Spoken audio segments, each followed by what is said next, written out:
Now, Senator, I'd like to turn to national security policy. Going back to the Constitution, Article 1, Section 8, Clause 11 of the Constitution says that Congress shall have the power to declare war, grant letters of marque or reprisal, and make rules concerning captures on land and water. Now, back in 1787, in the Constitutional Convention, when that issue came up, the original draft of the Constitution said that Congress shall have the power to make war. And James Madison, in his notes from the convention, made the following notation. Mr. Madison and Mr. Gerry moved to insert declare, striking out make war, leaving to the executive the power to repel sudden attacks. Mr. Sherman thought it stood very well. The executive should be able to repel and not to commence war, quote unquote. In other words, framers, according to Madison's notes, originally were looking at giving Congress the whole power of war, but then they decided that they would change it from make to declare in order to give the president the power to repel sudden attacks. When you were in Congress, you voted twice to authorize the use of force overseas, once in Afghanistan and once in Iraq. And there were some people who counseled President Bush that he did not need the authorization of Congress, that he could have put armies in the field in Afghanistan and Iraq without congressional authorization.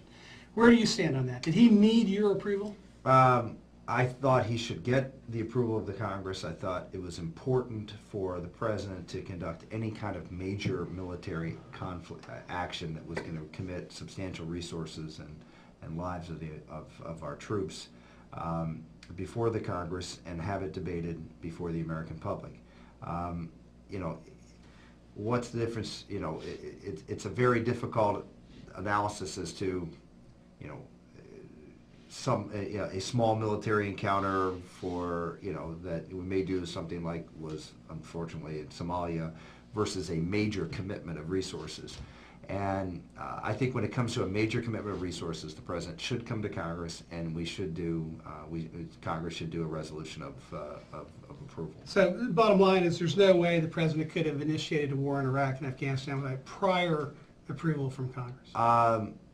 Again, it's a tricky situation. I would say that if there was a need for the president to get involved in an activity around the world, anywhere around the world, not just repelling an invasion, but striking into a foreign country, if there's a timeliness to it that would enhance the security of our country, then I would say that the declaration part of the Constitution means the Congress states what is so, to declare something such.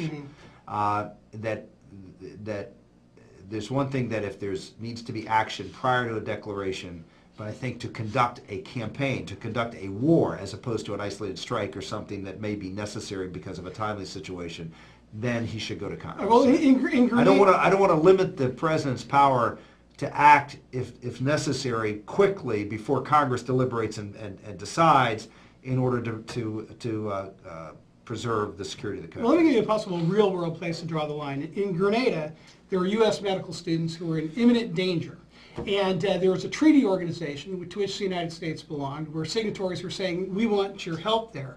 There are Cuban communist forces on the ground building an air base that could have launched planes that could reach and attack the United States. And Ronald Reagan acted. And Ronald Reagan acted. He went in there. He protected those medical students. And he didn't go to the Congress. He did not go to the Congress, but he did not launch a protracted war. Right, but that's a different situation. That's a better example than Somalia, frankly. That's a situation where we went in for a isolated, specific purpose that the probability of a long-term war was actually pretty limited. So if you were counsel to Ronald Reagan and someone said, Mr. Reagan, James Madison, the primary author of the Constitution, in his own notes in the Constitutional Convention, said the president could repel a sudden attack. Well, I would make the argument that when you're out there defending American citizens, that's from a potential attack, that's repelling an attack. While not on American soil, certainly the interests of America. Okay, this was within the spirit of the Constitution, defending America in imminent threat. I think the spirit of the Constitution was to give the president the flexibility to act in the national security interests of the country if a pressing situation occurred.